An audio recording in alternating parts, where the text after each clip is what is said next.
So, welcome, Leche Malo. I'm Mark Baer. Hey, we're making a movie here. And behind us on the screens, Leche Malo at Palenque Arts, December 14th. A memorable day, a memorable evening. Quite a blip in history. Quite a blip. Yes. A blip is a good word. We blipped.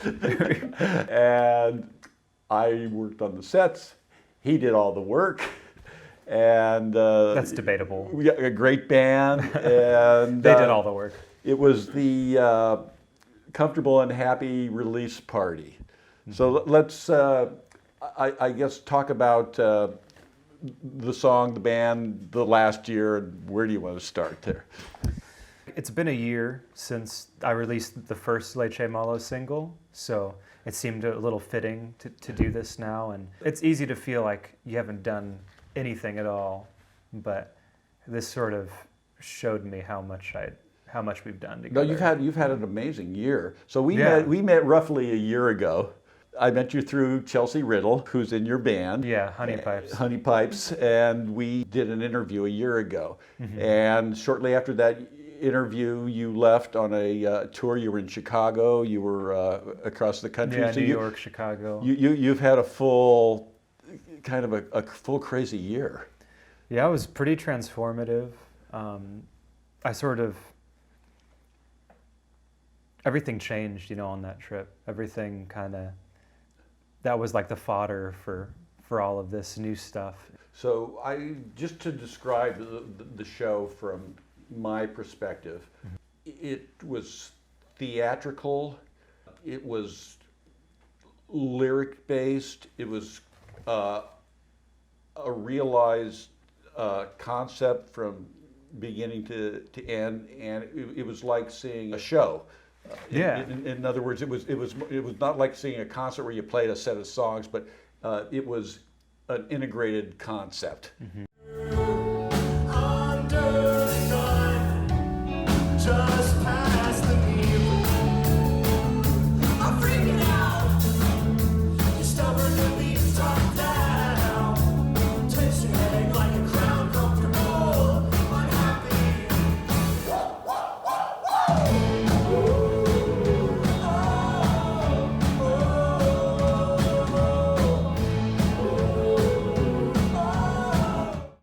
All the hard work made it feel like it was effortless, which it was not. No, lots of sweat, blood, and tears. It was a big hurdle for you to get over. Yeah, I mean, I was sick as a dog leading up to the show, but it's funny that you say it feels like a show, because there's not I don't sit there and devise like a through line necessarily, but I think it's everything that goes into it. It's more like a collage where there's all these different pieces with different meanings, and it's the curation of all of that together that, like, you feel one way, but there's lots of different things being thrown out there, but they all like funnel to the same place at some point. Comfortable and happy seemed to be a very nice glue for the whole piece. Yeah, it was a good thesis. I guess you're a bit rare these days in terms that so many people listen to singles and don't have the idea of a concept piece, or I'm used to listening to music as an album, concept of an album I appreciate that too. That has interconnected songs, that has interconnected mood, that is a full portraiture. I think the glory of the single is like now, for instance, you can binge watch like shows on Netflix or something like that.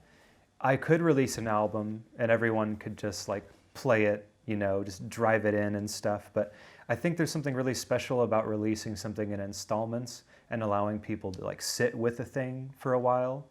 And I think they commit to like learning each song for like a longer amount of time, and then when eventually the whole thing is out, I think it'll make a lot more sense, and it's kind of beautiful in that way. But I still think in terms of albums, I think of you as a literary fella. I think the words are. I mean, that's why we're together, because of of our shared love of words. Yeah.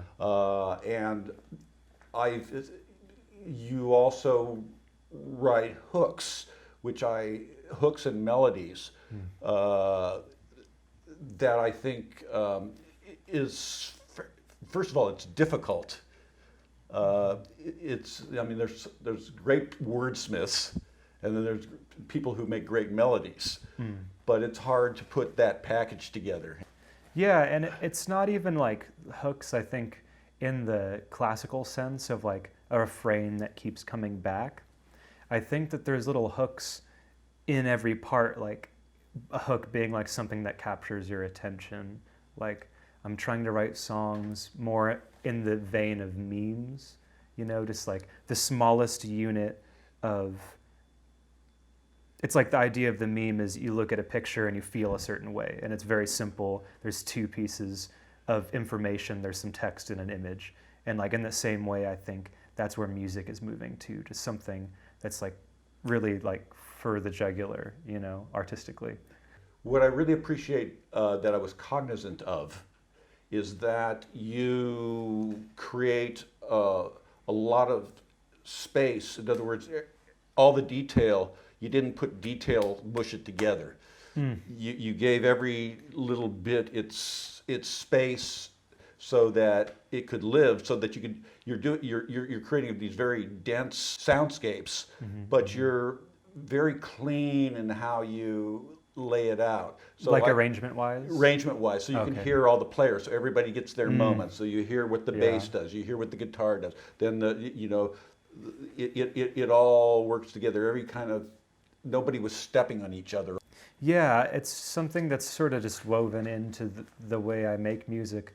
Sometimes I wish I was creating in like the sort of Spectre, like wall of sound thing where everyone's playing in unison and it's like big and thick the whole time.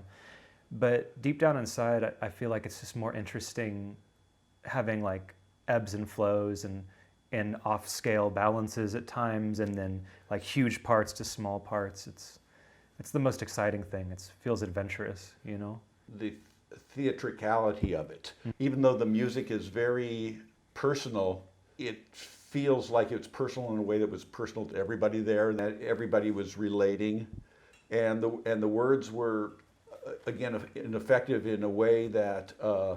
People were singing your songs back that have probably only heard these one or two times. Yeah, if live no less. Live, which is amazing. Those are kind of my impressions. Now, what were your impressions of the night? Just kind of disassembling it and kind of what were the kind of the key things that you were really striving for? On a local level, I wanted to do something that felt like it was more than just like playing music. It was because the things that like make me feel the most things are, bigger productions like theater and stuff, or like when bands travel with like a whole production team, when they can get to that level, and it's like this was this first sort of like soiree with that style of thinking. So that was really interesting, and I thought it was a success. We got enough people there. There was like a great dialogue between the audience and the band, and the crew was great. It was the most fun I've had. First of all, there was very little separation between the band and the audience. And that's been a hallmark of what you do. It's personal. People walk up, walk off. There's no, we're the rock stars and you're the audience kind of thing. Yeah, it's communal. It's really communal, and the communal piece of it. I don't know if that's going on everywhere, but that really seems redolent of what's going on locally. Because I know everybody plays in a lot of bands together. It's a tight community. And it's got a really nice vibe. Yeah, it's very band-cestuous. It just, yeah, everyone is just kind of like commingling and stuff. But I think that that's like more of a reason to put like a lot of thought into the show, like the blip in time. The role, I think, as the songwriter and the curator, if I have all these people that are willing to work with me, is to create an event that stretches like their boundaries and really like does service to all the effort that they put into it. You know what I mean? It pushes me to write better songs and create better context for music. You chose, but I manipulated you. I wasn't trying to be a fucking asshole, but I've been lying, saying I just want what's best for us. Maybe I don't know what's best for us, but I'm hopelessly in love, and now I'm so sorry I didn't let you go when we split up the first time. Now it's so much harder. Please come and crush my hope.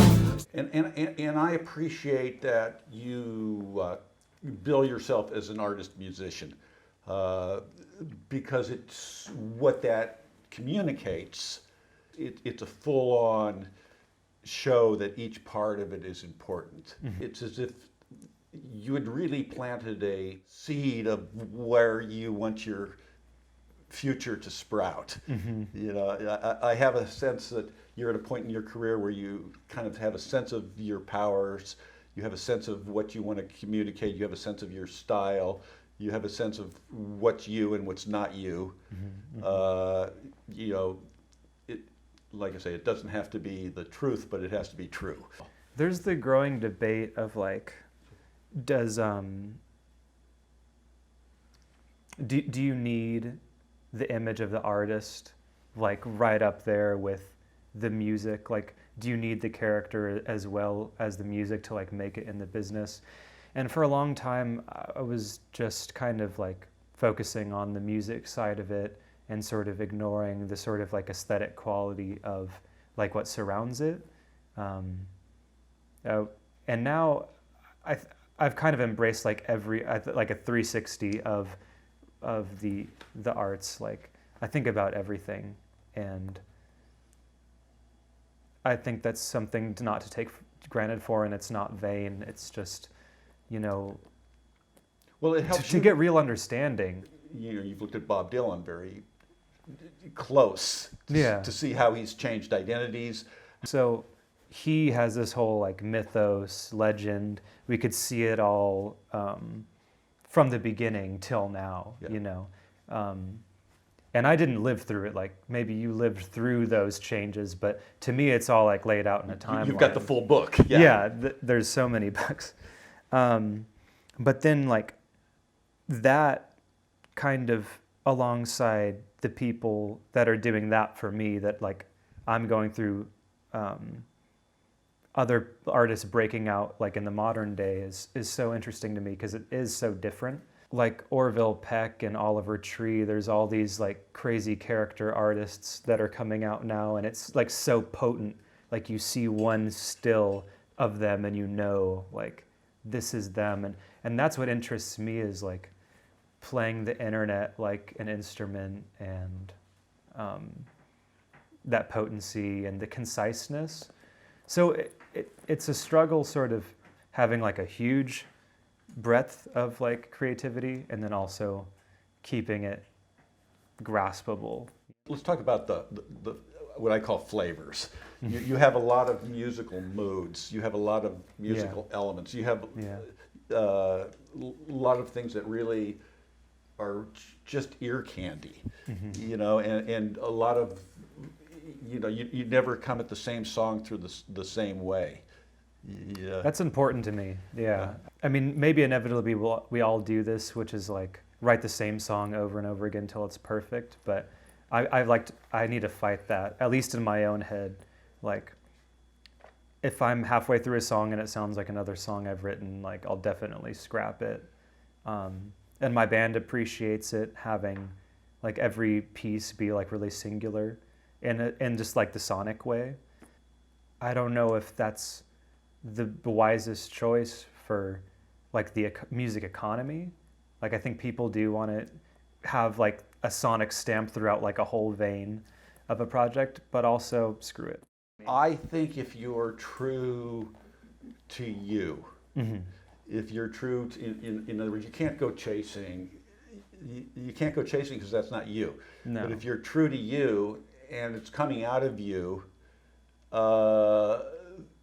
then it is you in another flavor, another variation. But you are the through line. It's not- Yeah, exactly. That's the potency of the image. That's like, it is the glue. So I guess the music could go anywhere if the character is grounded in it. And that's interesting. And your roots here, I mean, you've come back here and you've got a sound that I don't think would have been invented anywhere else. Definitely. I think that there is a Monterey sound kind of available if you really listen for it. Like I'm using influences from the community, but I'm not like a slave to influences from the community. Right. Rich. Well, you're directly, in other words, it's in you. It's organic. Yeah. I think organic is a good word for the music because it's really coming out of your life, your experience, a time and a place, and the people who are in this experience with you, and it sounds fresh. With the stranger, but I tried. I didn't sleep with the stranger, but I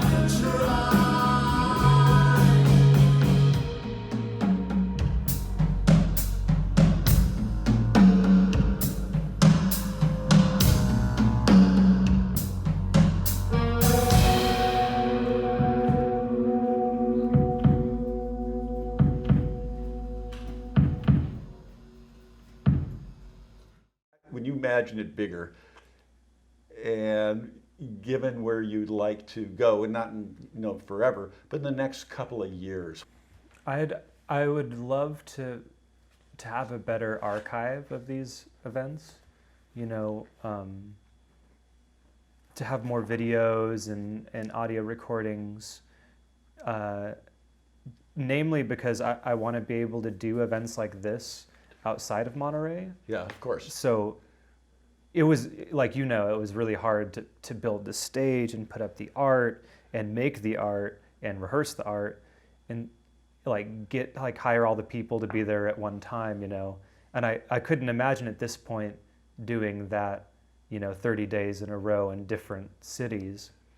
But getting to that point, making a way to do this more easily seems really important to me, because just going around with a guitar and playing in coffee shops and stuff like I have before isn't going to get the whole point across. It was a whole production. Mm-hmm. It was an event that I can imagine you going. I can imagine you doing it 30 days in a row. Mm-hmm. First of all, if you're doing it on the road, you have a crew, but the core soul of it and the core tightness of it, that's going to grow. Right. And then that's almost the easy part, Yeah. So you're not scared of. I mean, I think you have a sense of what the hard part is and what's not the hard part. Yeah. Some people are very intimidated by scale, but scale's not the hard part. Scale just means things get bigger. But the songs, the tightness of the band, the attitude. You did one cover in the show. You did "Call Me Al." You did a Paul Simon song, which is a pretty unlikely choice,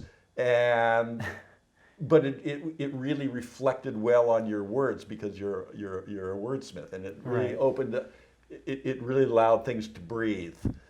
It felt so obvious for me because I love Paul Simon. He's such a huge influence on me, and I want to incorporate a lot more world elements into Leche Malo, just because I'd love to expand on that name and dig into my heritage and stuff like that. Maybe take more South American influence and stuff. I know his was South Africa, but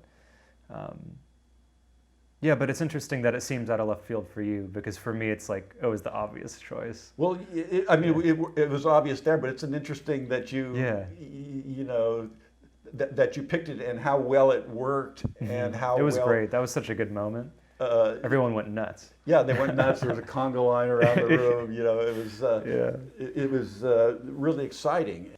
It only helped your words, you know, with his words, because it made everybody listen more, because I didn't feel that it was that his words were so much better than your words, and I was so, you know, pleased with this stuff having the words up, because I'm watching, and I noticed that every time, you know, they walked in and they saw these words around the room from your lyric, and I don't think it made any sense to anybody At the beginning. at the beginning, and then by the end of the show, as they heard the words in the song, they go, "Oh, that's where that fits. That's where that fits," and it made everybody, you know, listen a little more, because, you know, a lot of people don't even hear a lyric.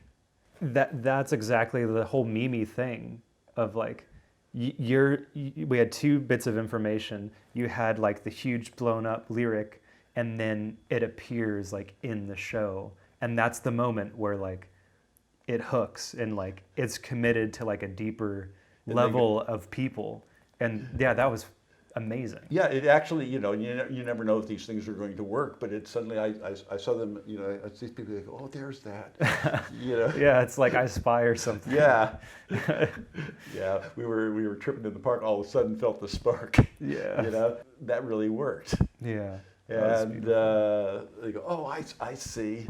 And you use storytelling as also as part. You know, I was here. Here's what I was doing. You know,